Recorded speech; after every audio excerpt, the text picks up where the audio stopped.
नमस्ते स्टूडेंट्स, मैं डॉक्टर स्मिता शर्मा और मैं आपको बीएससी पार्ट 1 का पेपर फर्स्ट पढ़ा रही हूँ।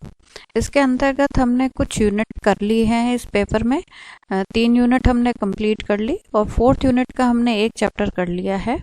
आज हम एक 4th यूनिट का ही दूसरा चैप्टर शुरू करेंगे जिसका नाम है सरल आवर्ती दोलन, सिंपल हार्मोनिक ऑसिलेशन।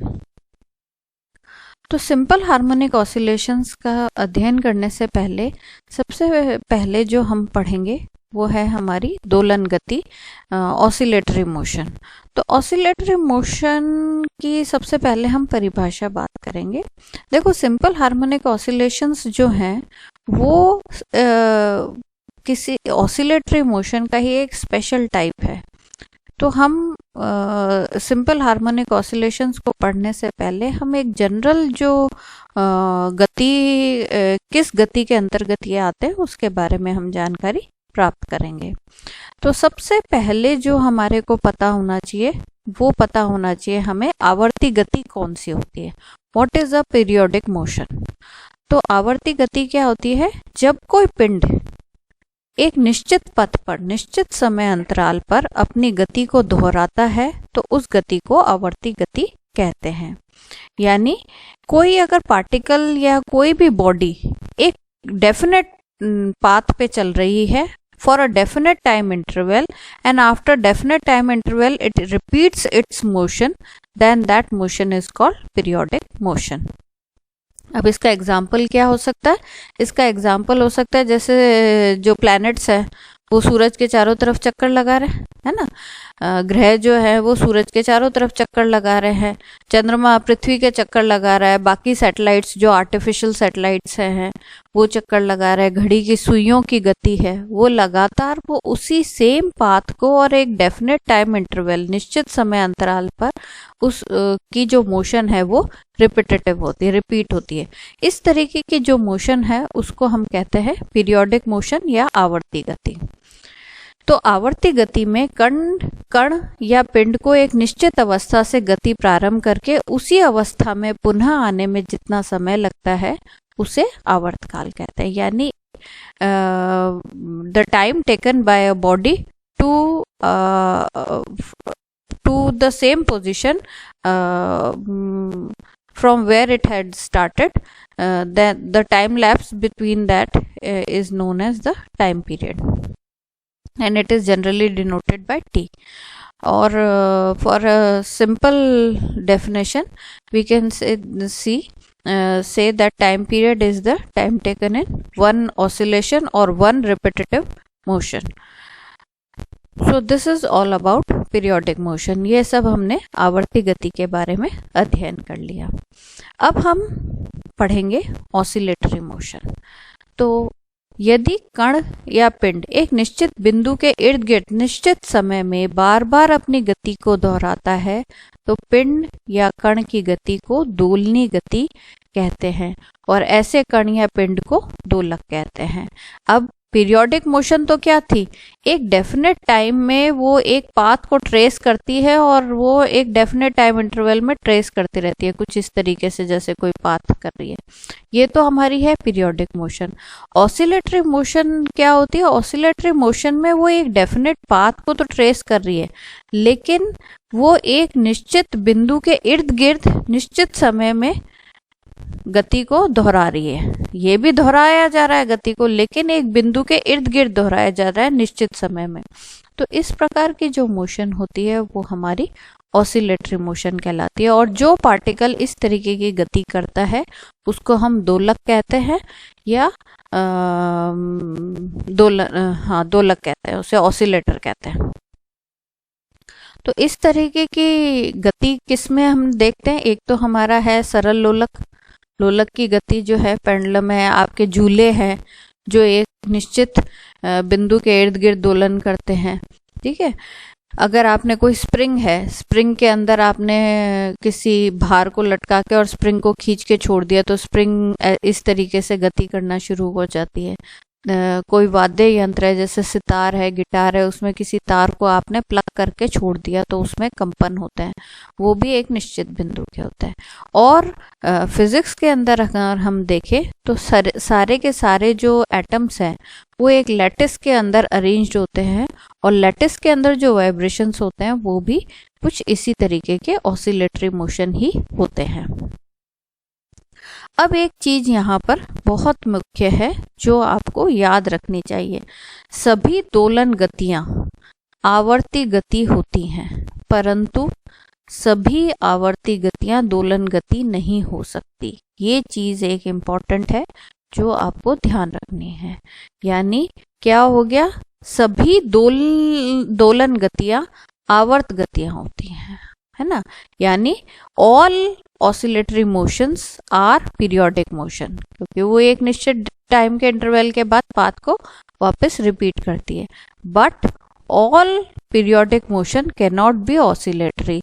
लेकिन हर पीरियोडिक मोशन जो है, अब जैसे सूरज के चारों तरफ पृथ्वी चक्कर लगा रही है, वो ऑसिलेटरी मोशन नहीं है, वो पीरियोडिक मोशन है। तो सभी पीरियोडिक मोशन ऑसिलेटरी नहीं हो सकती, लेकिन सारी ऑसिलेटरी मोशन पीरियोडिक मोशन होती है। अब ऑसिलेटरी मोशन के अंदर भी एक स्पेशल टाइप है, वो है हमारी सरल आवर्त गति। और ज़्यादातर ऑसिलेटरी मोशन जो है उसमें सबसे इम्पॉर्टेंट जो गति है वो हमारी है सरल आवर्त, सिंपल हार्मोनिक मोशन। तो सिंपल हार्मोनिक मोशन को जरूरी नहीं है कि हम मैथमेटिकल उसका करें, लेकिन ये हम नेचर में देखते हैं मैक्सिमम जो ऑसिलेटरी मोशंस है वो आपकी सिंपल हार्मोनिक्स होती है या उसके अपर हार्मोनिक्स के फॉर्म में दिखाई देते हैं। तो हम इस चैप्टर में मुख्य रूप से इन सरल आवर्त गति की क्या प्रकृति है, कौन से इसके पैरामीटर्स हैं जिससे थ्योरेटिकली हम इस गति को समझ सकते हैं, और प्रैक्टिकली कहाँ कहाँ पे हमें ये दिखाई देती है, और उसकी आवृत्ति या आवर्त काल किस प्रकार से निकाला जाता है, वो हम सभी इस पार्ट में अध्ययन करेंगे। तो सबसे पहले हम इसके अंदर अध्ययन करने के लिए एक जनरल डेफिनेशन जनरल हम पढ़ेंगे, वो है स्वैच्छिक विभव कूप में दोलनी गति, oscillatory motion in arbitrary potential well. कोई हमने एक पोटेंशियल वेल ले लिया, यानी उसके अंदर जो उसकी पोटेंशियल एनर्जी है it is different at different positions, और उसके अंदर कोई पार्टिकल जो है वो ऑसिलेटरी मोशन कर रहा है। तो उसकी जो ऑसिलेशंस होंगी वो किस प्रकार से होंगी, कैसे निर्धारित होती है, कैसे उसके अंदर रिपीटेटिव मोशन होती है, ये सब चीजें हम एक सिंपल ग्राफ के द्वारा समझ सकते हैं।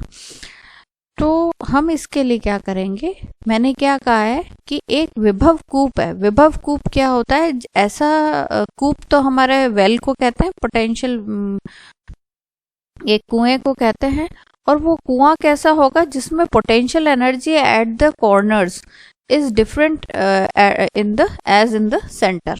तो लोअर होगी तो वो एक वेल की तरीके से बिहेव करेगा, कुछ इस तरीके से हमारा मतलब potential energy is different at different positions. तो हम ऐसा ही एक वेल के अंदर किसी पार्टिकल को भेजते हैं तो उसका मूवमेंट कैसा होगा उसका हम अध्ययन करेंगे, और इसके जरिए हम दोलनी गति को समझने में कामयाब रहेंगे। तो हम क्या कर रहे हैं, हम जानते हैं सभी संरक्षी बल क्षेत्र में कण की स्थितिज ऊर्जा स्थिति का सतत फलन होती है। हमें पता है कि इट इज भाई ये कंडीशन है, हमने पढ़ रखी है कि कंजर्वेटिव फोर्स फील्ड के अंदर हमारी जो पोजीशन ऑफ पोटेंशियल एनर्जी जो है वो पोजीशन की पोटेंशियल एनर्जी जो है वो पोजीशन का कंटिन्यूस फलन होती है, यानी it changes according to the as coordinates are changing or position of the particle is changing, accordingly potential energy keeps on changing।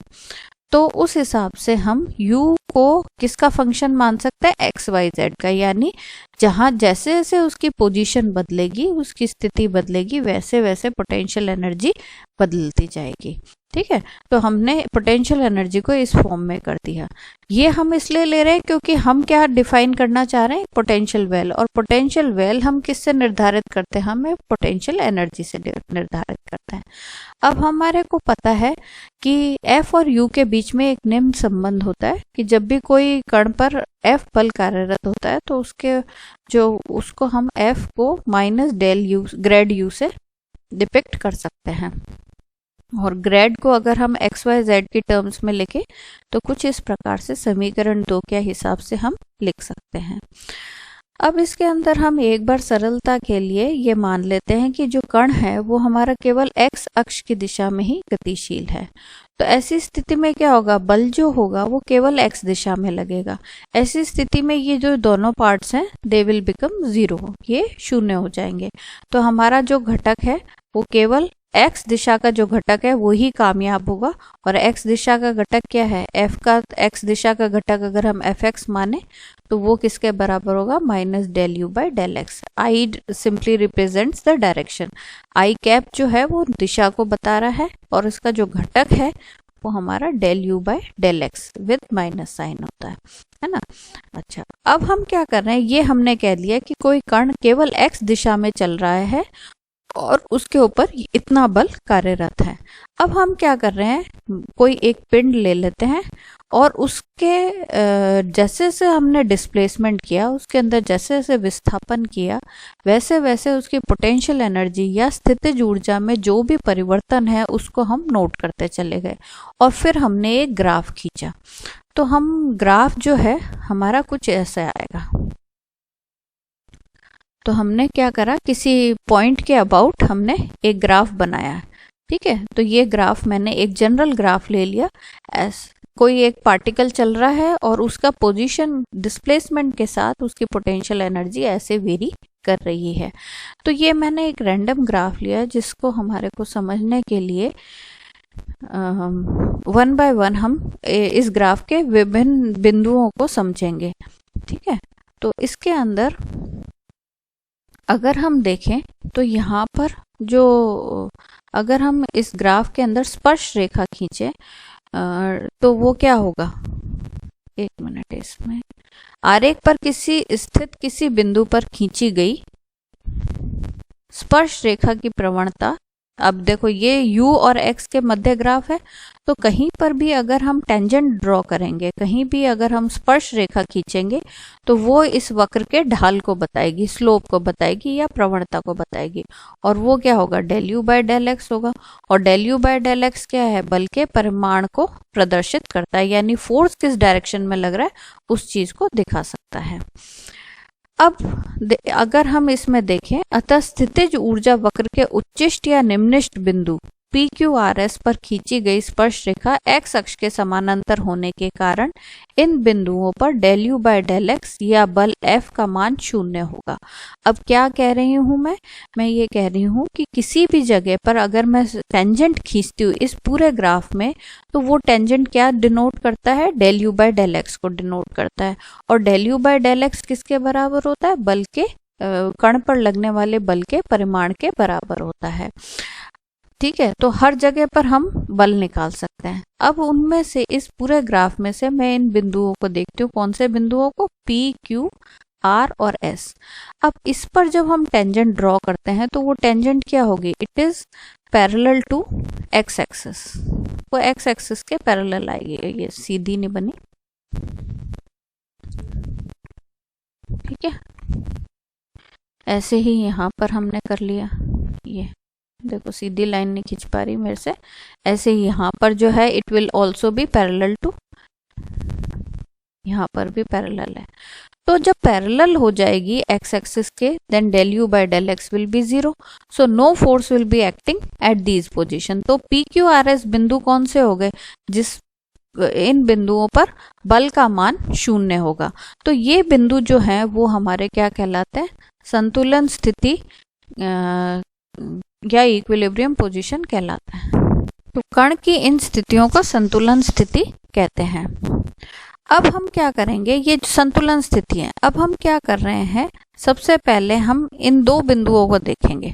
कौन से दो बिंदु को, Q और S बिंदु पर। मान लो अब ये भी संतुलन की स्थिति है। संतुलन या इक्विलिब्रियम की पोजीशन हम उसको कहते हैं जहां पर कण पर कोई बल नहीं लग रहा।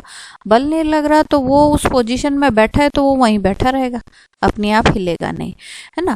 अब हम इन 4 इक्विलिब्रियम पोजीशन में से हम Q बिंदु और S बिंदु पर अगर कोई कण बैठा है उस पर थोड़ा सा बल लगाते हैं, तब क्या होगा हम वो स्थिति देखेंगे। तो यदि उच्च, अब क्या इसमें एक चीज और है कि अगर आप खुद ग्राफ से देख सकते हैं कि ये P और R जो है ये निम्न स्थितिज ऊर्जा पर है और Q और S जो है पूरे उसमें मूवमेंट में उच्चतम जो पोटेंशियल एनर्जी है, हाई पोटेंशियल एनर्जी की पोजीशन पे बैठे हुए हैं। अब यहाँ कोई कण बैठा हुआ है तो वो आ जाएगा, यहाँ पर बैठा रहे, है ना। अब इसके ऊपर हम कोई बल लगाते हैं जो कि पार्टिकल जो है वो Q और S की स्थितियों में बैठा है, तो वहां से हमने उसको थोड़ा सा विस्थापित कर दिया। अब जैसे ही हम इस बिंदु पर विस्थापित करेंगे तो क्या होगा, जैसे ही आपने यहाँ से इसको यहाँ या यहाँ पर विस्थापित किया तो इसकी जो पोटेंशियल एनर्जी है वो पहले के मुकाबले कम हो जाएगी, है ना। तो वो निम्न स्थितिज ऊर्जा की तरफ आएगा। तो उसमें क्या होगा, जब उसकी हाई पोटेंशियल एनर्जी से वो लो पोटेंशियल एनर्जी की तरफ आएगा तो वो एक फोर्स अनुभव करेगा, है ना, क्योंकि अब वो पैरेलल रहा नहीं एक्स एक्सिस के। लेकिन ये फोर्स कुछ इस तरीके से होगा जो उसकी इनिशियल कंडीशन से दूर ले जाएगा।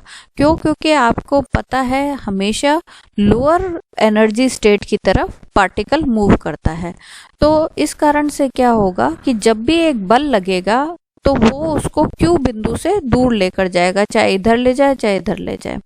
तो इस प्रकार से Q और S स्थितियों को अगर हम देखें कि अगर इसके ऊपर थोड़ा सा भी अगर हम बल लगाएंगे तो पार्टिकल जो है वो हायर पोटेंशियल एनर्जी स्टेट से लोअर पोटेंशियल एनर्जी स्टेट की तरफ मूव करेगा और वहां इस Q बिंदु से दूर हो जाएगा। ऐसा का ऐसा S बिंदु पर भी होगा। तो इसलिए ये जो बिंदु है ये इक्विलिब्रियम के पोजीशंस तो हैं लेकिन ये स्टेबल नहीं है। यहाँ पर अगर जो कण बैठा हुआ है अगर इसके ऊपर कोई बल नहीं लगता तब तो वो इस पोजीशन में बैठा रहेगा, लेकिन अगर थोड़ा सा भी इस पर बल लगाया जाए तो वो इस पोजीशन से मूव कर जाएगा। तो इसलिए ये वाले जो बिंदु हैं ये हमारे कहलाएंगे अनस्टेबल इक्विलिब्रियम की पोजीशन, अस्थाई संतुलन की अवस्था। अब इसी प्रकार से ग्राफ के अंदर आप P और R बिंदुओं को देखें तो P और R बिंदु पर अगर कोई पार्टिकल बैठा है तो उस पर कोई बल नहीं लगेगा, लेकिन अगर आपने इसके ऊपर थोड़ा सा बल लगाया या इसकी पोजीशन चेंज करी तो क्या होगा, इस पोजीशन में हमारे, तो अब हम P और R बिंदु पे देखें तो इसमें क्या हो रहा है कि जब हम इस यहाँ पर जो भी कण अगर R बिंदु पर स्थित है तो इस पर कोई बल नहीं लग रहा, लेकिन अगर हम इसको थोड़ा सा विस्थापित कर देते हैं लेफ्ट हैंड साइड में या राइट हैंड साइड में तो क्या होगा, ऐसी स्थिति में इसके ऊपर एक प्रवणता आ जाएगी और एक वो बल अनुभव करने लगेगा।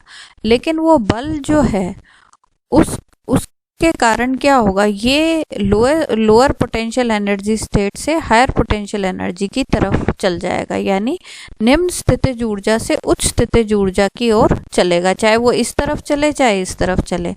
ऐसे में क्या होगा, वापस वही है, कण जो है वो न्यूनतम स्थितिज ऊर्जा की तरफ रहना चाहता है, इसलिए उस पर जो बल लगेगा वो इस प्रकार से लगेगा कि वो उसको पुनः R बिंदु की तरफ ही निर्देशित करेगा। ऐसे ही P बिंदु पर होगा। तो P और R पर कोई बिंदु, कोई पार्टिकल अगर बैठा है और उसको थोड़ा सा विस्थापित किया जाए तो उसकी वापस मतलब उसकी ये रहेगी कि वो वापस पुनः P और R बिंदु पर आएगा। तो ये जो P और R बिंदु है, इस प्रकार से इन बिंदुओं को हम संतुलन बिंदु तो कहेंगे, लेकिन ये स्थायी संतुलन की अवस्था है ना।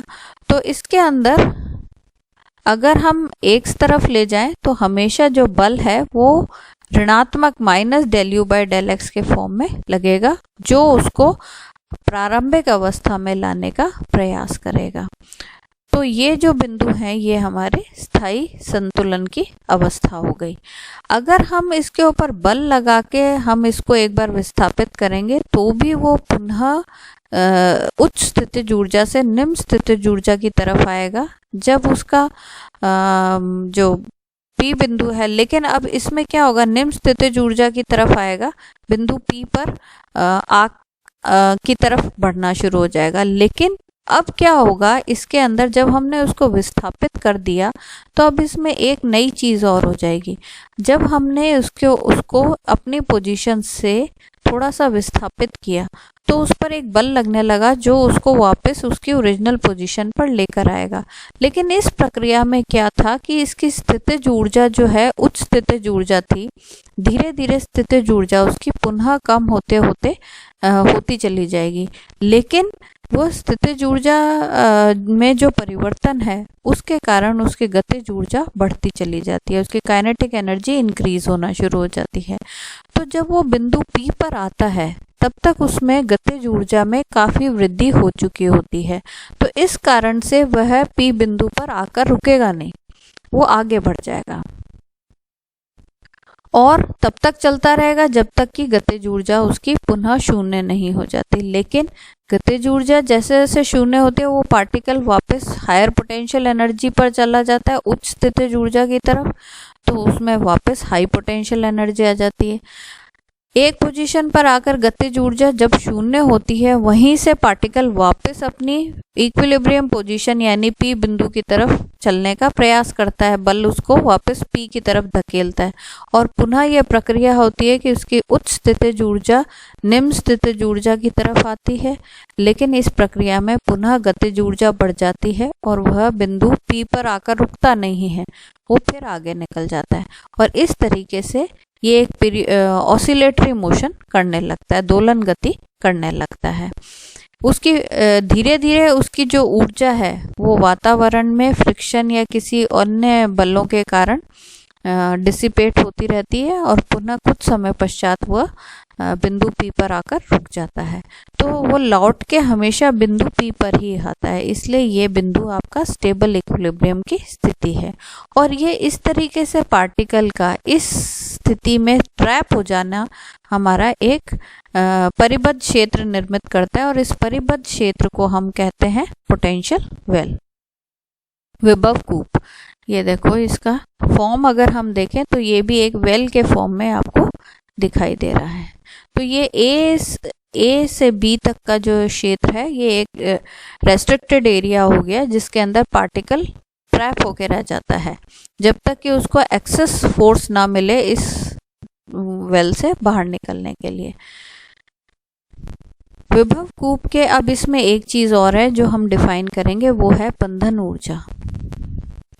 विभव कूप के उच्चतम और न्यूनतम स्थितिज ऊर्जाओं के अंतर को हम विभव कूप की बंधन ऊर्जा कहते हैं। कण की ऊर्जा बंधन ऊर्जा से कम होने के कारण पार्टिकल पोटेंशियल वेल में ही रहेगा, विभव कूप में ही रहेगा और ये हमारी बाउंड स्टेट कहलाती है, बद्ध अवस्था कहलाती है।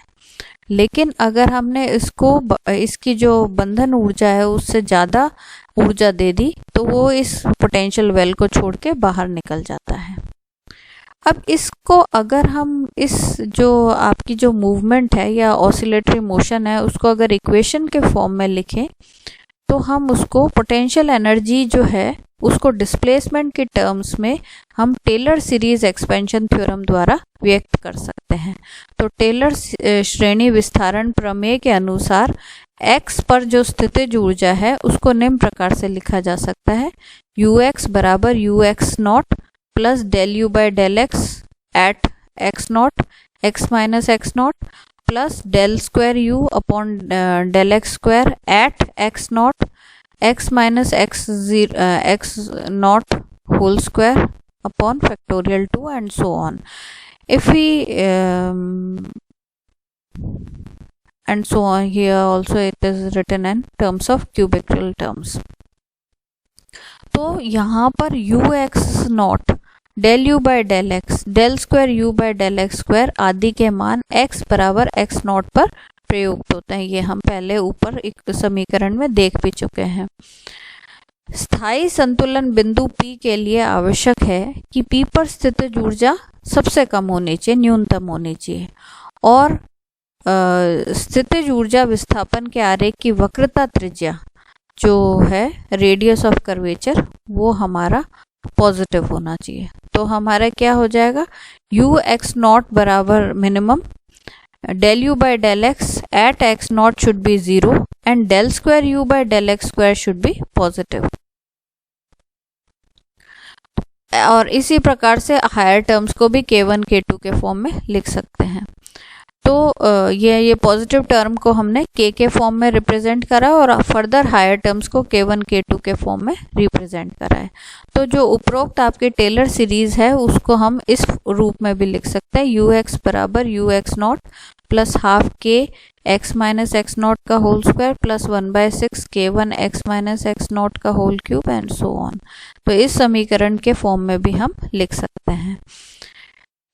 अगर हम ये मान लें कि जो इनिशियल पोजीशन आपकी P बिंदु है जो कि मूल बिंदु था, इस पर पोटेंशियल एनर्जी को अगर हम न्यूनतम ना मान के हम 0 मान लें, तो ऐसे में क्या होगा, x बराबर x0 पर ux का मान 0 हो जाएगा और ऊपर की जो आपकी समीकरण 5 है वो अब रिड्यूस होके केवल इतनी सी रह जाएगी, ux बराबर हाफ के x square plus half k1 x cube and so on.